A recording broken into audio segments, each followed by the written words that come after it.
E a gente começa o programa de hoje falando de um assunto que eu acho que todo mundo tem, já teve ou terá. Como assim? Que é ciúme. Ah, tem, claro. Ciúme, né? Seja do amigo, seja da mulher, seja do namorado, né? Seja do filho. Na última semana, um caso de ciúme descontrolado me chamou a atenção. Ele serve de alerta porque o ciúme é a principal causa de agressão entre casais. Existe um estudo que indica que a causa, os ciúmes, é causador de 28% das agressões. Esse dado, inclusive, é do Instituto de Pesquisas do Senado Federal. Olha só que história.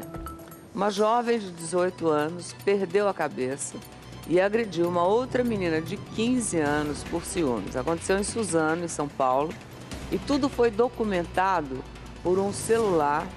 E as imagens, que inclusive a própria agressora mandou fazer, são de uma frieza impressionante. A vítima, quer dizer, a menina de 15 anos que apanhou, topou falar com a gente, mas sem se identificar. A agressora está escondida, mas a mãe dela também conversou com a nossa equipe. E quem conta pra gente esse caso é o repórter Saulo Tiossi. Fala, Saulo. Vai, olha pra câmera. Olha pra câmera. Ai, minha boca, velho. Olha pra câmera. Ai. Já apanhou muito hoje, né? Tá bom. A adolescente que apanha tem 15 anos, a que bate 18. Esse vídeo foi gravado por 2 amigos da agressora. Vai, olha pra câmera. Olha pra câmera. Ai, minha boca, velho. Olha pra E as agressões aconteceram na zona leste de São Paulo, se repetiram por várias horas. Fala aí. Naila Gabriela é zica, me pegou. Tô com ela desde as 5 horas apanhando na cara. Antes de deixar a adolescente ir embora, a jovem corta o cabelo dela com uma tesoura.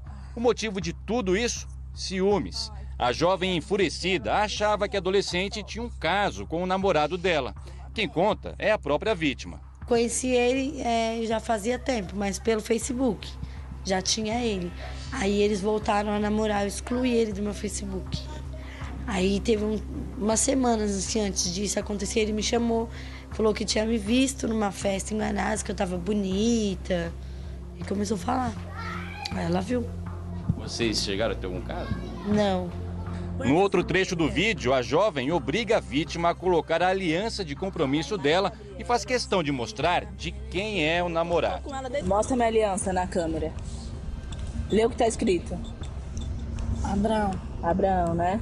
E não é difícil imaginar o resultado dessa violência. A briga, por causa dos ciúmes do namorado, virou assunto de polícia.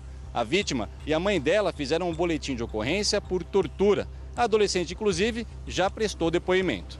A divulgação do vídeo na internet também mudou a vida da família da jovem agressora. A mãe diz que sofre ameaças e tem medo de aparecer. A filha mudou de casa.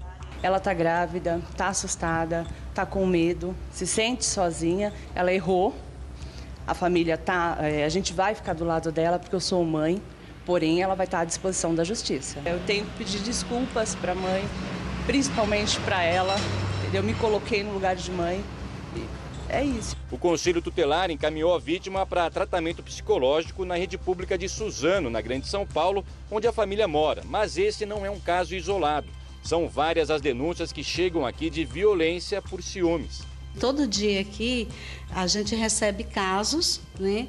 Que aí você fala assim, não vai haver um mais impactante, mas sempre aí você começa a ver que impacta, né? Aquela violência, eu tenho que socar, eu tenho que bater.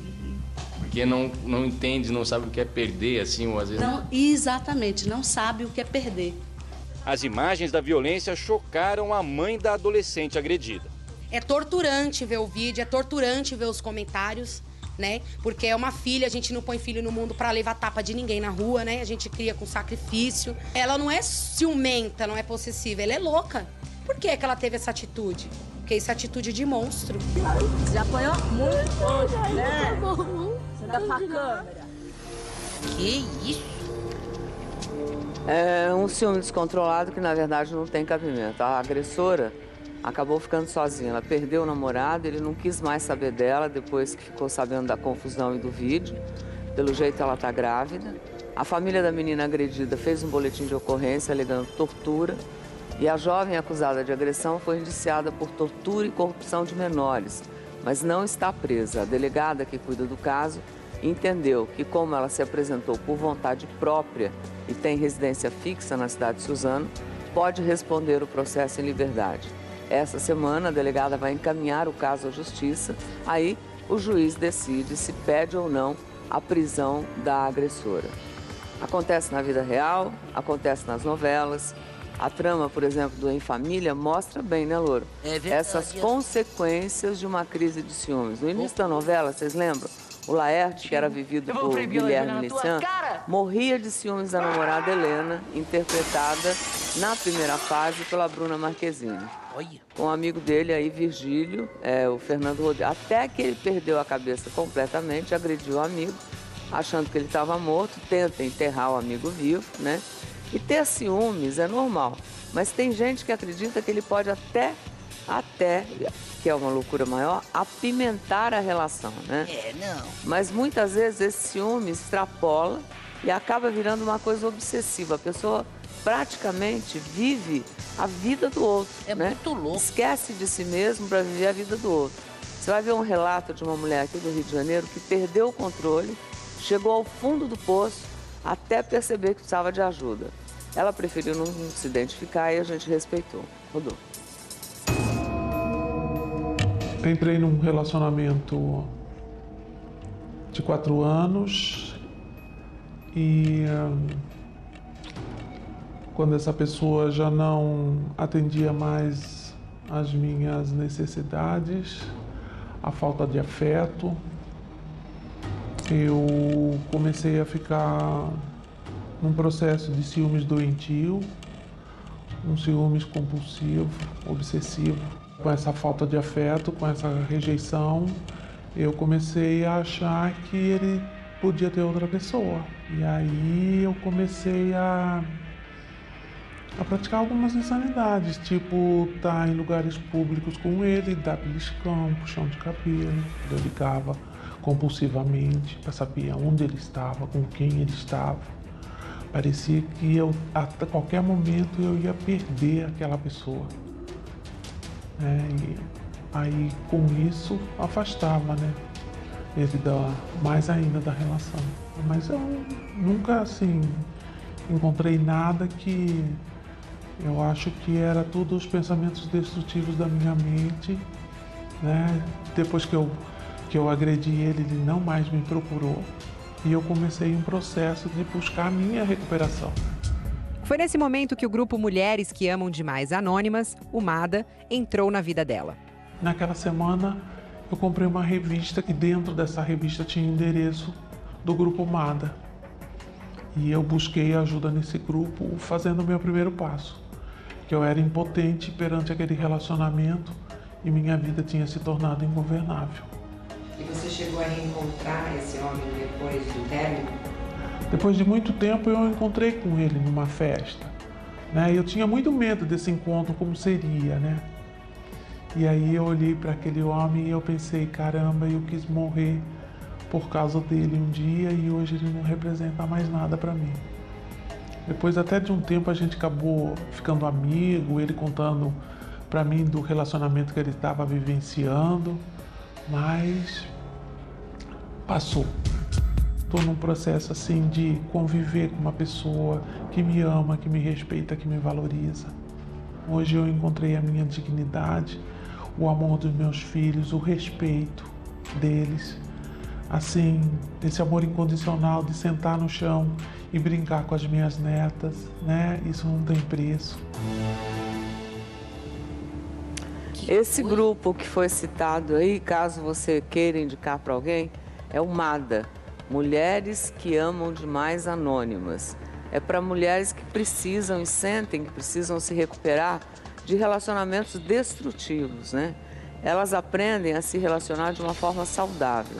Esse grupo está presente em 17 estados brasileiros e você pode acessar aí pelo site www.grupomada.com.br.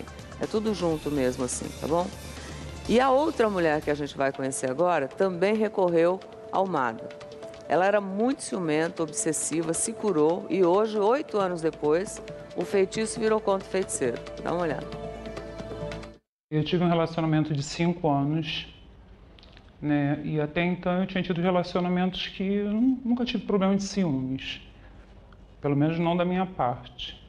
E quando eu conheci esse rapaz, a gente começou o relacionamento muito bem, né? A gente se via durante o fim de semana, tudo. Só que eu sempre queria muito mais. Eu ligava o tempo inteiro, eu ia para a porta do trabalho, eu ia para a porta do prédio.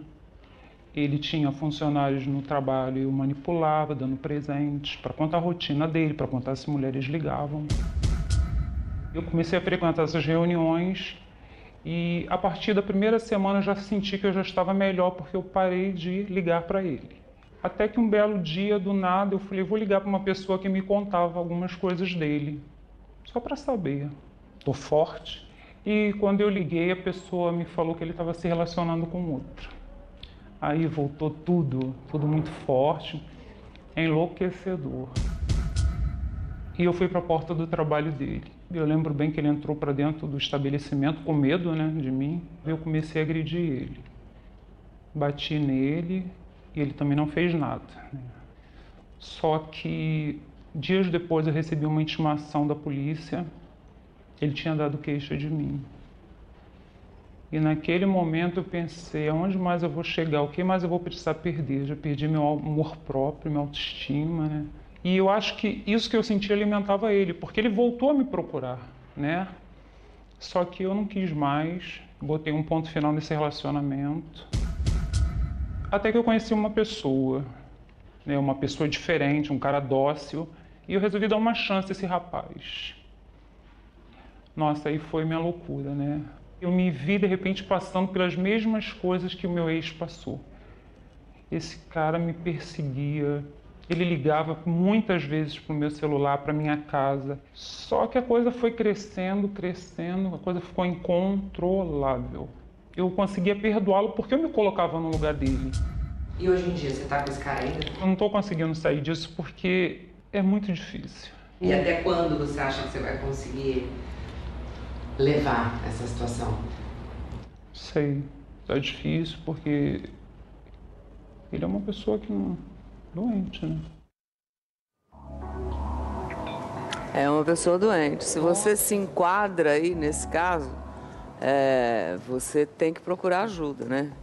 Nós encontramos uma pessoa que já foi vítima desse ciúme descontrolado e topou mostrar o rosto, que é a Elizabeth Crispim. Ela é cabeleireira, foi casada durante 7 anos, teve 2 filhos. O ex-marido chegava a trancar a Elizabeth dentro de casa. Que isso? E hoje, 14 anos se passaram e ela consegue falar abertamente sobre o que sofreu, muito claramente, realmente. Rodou.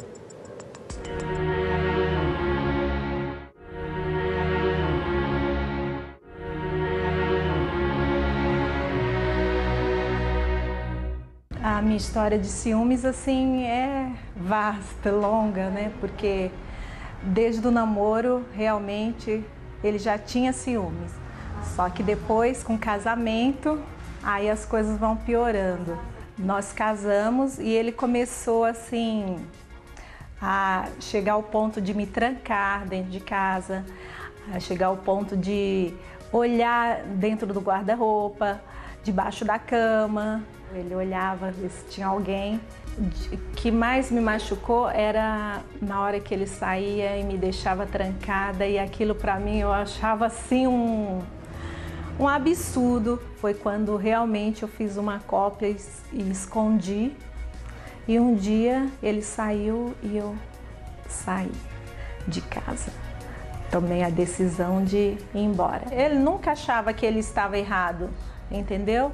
Ele sempre achava que ele estava certo na conduta dele e que na hora e que ele tinha controle, entendeu? Que era eu que provocava a situação. Você de repente dava algum motivo para ele ter ciúme? Não, que isso daí a pessoa ela acha motivos em qualquer coisa. Eu já separada dele, mesmo assim, às vezes, como as crianças eram pequenas, às vezes queria ver o pai e ele não ia vê-los, eu levava eles lá. E um dia eu fui e E ele começou a querer confusão. E eu falei para ele, você não vai conseguir me tirar do sério. E daí eu falei, olha, vou embora, tal. Quando eu estava de costas, ele virou a mão e me deu um tapa. Isso às vezes também que ele ia em casa, no portão de casa e causava o escândalo, né? Que às vezes tinha que chamar a polícia para poder ir lá. Primeiro eu tomei a atitude, né? De sair desse relacionamento, que é o que eu vejo que poucas mulheres têm, por medo ou por medo de enfrentar a vida sozinha, ou por medo porque tem filhos. Eu tinha 3 filhos pequenos, mas nós temos força para buscar, correr atrás e começar do zero, como eu comecei, tudo de novo.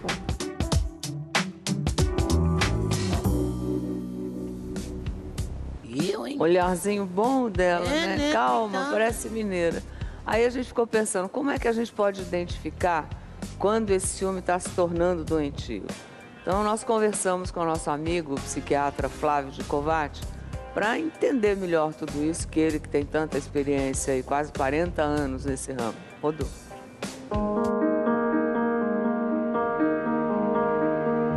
O ciúme é um sentimento estranho, né? É provavelmente inato. É presente também em alguns animais. O cachorro, por exemplo, quem tem cachorro sabe disso, eles são ciumentos. Parece que tem alguma coisa a ver com um desejo de exclusividade, se não de exclusividade, pelo menos de prioridade, e que tem relação, talvez até com o impulso de sobrevivência, ou seja, a criança busca ser a favorita ou especial da mãe, para que talvez com isso, recebendo mais atenção, tivesse mais chance, venha a ter mais chance de sobreviver. Todas as outras pessoas podem ocupar espaço, mas o número 1 é o anseio de toda pessoa que tem um vínculo amoroso forte. E na medida em que existe esse vínculo forte e a pessoa não é tratada como número 1, ela se sente preterida, desconsiderada, ameaçada e aí pode sentir o ciúme. Ciúme é doença? Para falar em doença no ciúme, é quando ele tem a ver vamos dizer assim, com descontrole daquele que sente a emoção, não é? A emoção sob controle faz parte, vamos dizer assim, sempre de um estado, vamos dizer assim, saudável, ou seja, de alguma coisa que corresponde a um domínio, ainda estou em domínio de mim mesmo, né? Se ficar descontrolado, evidentemente, então eu viro refém da minha emoção, e refém da emoção nós estamos sempre chegando perto do domínio do patológico. Mulheres e homens. O ciúme nos homens e o ciúme nas mulheres é idêntico, porque o amor é um fenômeno idêntico entre homens e mulheres, não é? O ciúme sexual talvez seja um pouquinho diferente, porque os homens têm mais ciúme sexual das mulheres do que as mulheres dos homens, porque as mulheres sabem que os homens muito frequentemente têm um sexo casual, sem envolvimento sentimental. E os homens acham que isso é muito menos provável nas mulheres e que, portanto, toda vez que a mulher tem alguma coisa ligada ao erótico, provavelmente tem o sentimental também. O ciúme tem uma coisa curiosa também, que é o seguinte, ele provoca uma síndrome que a gente poderia chamar de síndrome do Sherlock Holmes. O indivíduo começa a querer ir atrás de todos os indícios, de todos os sinais, para saber se ainda está acontecendo aquela história, se não está, exatamente o que aconteceu. Se puder, fuça no celular, fuça nas redes sociais, vai atrás de todo tipo de informação, vai atrás, às vezes, de seguir pessoalmente mesmo, tenta, de todo modo, dar, vamos dizer assim, cobertura para completar o conjunto de informações necessárias para que ele se sinta vamos dizer assim, reassegurado. Outro aspecto curioso do ciúme, muito curioso também, é que ele é um afrodisíaco. Parece que quanto mais essas histórias acontecem, quanto mais o indivíduo está desconfiado, quanto mais ele vai atrás e caçando, que nem um Sherlock, todas essas informações, maior o desejo sexual que ele sente. Muitos homens até gostam de mulheres não muito confiáveis, porque essas mulheres não muito confiáveis, elas provocam e atiçam a insegurança e um certo ciúme o tempo todo, e por isso mesmo provocam um desejo sexual que não termina nem mesmo depois de 20, 25, 30 anos de casado. Quero agradecer ao Gicovati, como sempre, uma delícia de escutar. E essa mania de Sherlock Holmes aí, ser detetive, que o Gicovati falou, é um perigo. Fuçar no celular, fuçar no computador. E hoje em dia, inclusive, existem equipamentos aí, eu já conheci gente que já fez isso, né, de colocar no carro que o cara não sabe ou a mulher não sabe, para saber onde é que está. Não é para saber se está em segurança, né? Mas para monitorar, inclusive via satélite, onde é que anda a pessoa. Nossa. Tem instrumentos hoje onde você pode gravar o cara sem ele saber, gravar o que a pessoa está falando em lugares que ela nem desconfia. Quer dizer, quando você perceber que você entra numa situação dessa, você tem que se gostar mais, né? E aí, mesmo que a desconfiança faça com que você constate, né, que realmente a figura, o homem ou a mulher, né, está atraindo, né? Isso, às vezes, não motiva um rompimento, né? Como não? Igual aquela primeira menina lá que a gente viu, né? Nossa! Se ela motiva uma raiva maior, motiva uma... É uma loucura. Violência. A pessoa entra num estado que, além da invasão de privacidade, quer dizer, a gente tem que se curar, né? Tem que procurar ajuda e procurar cura mesmo.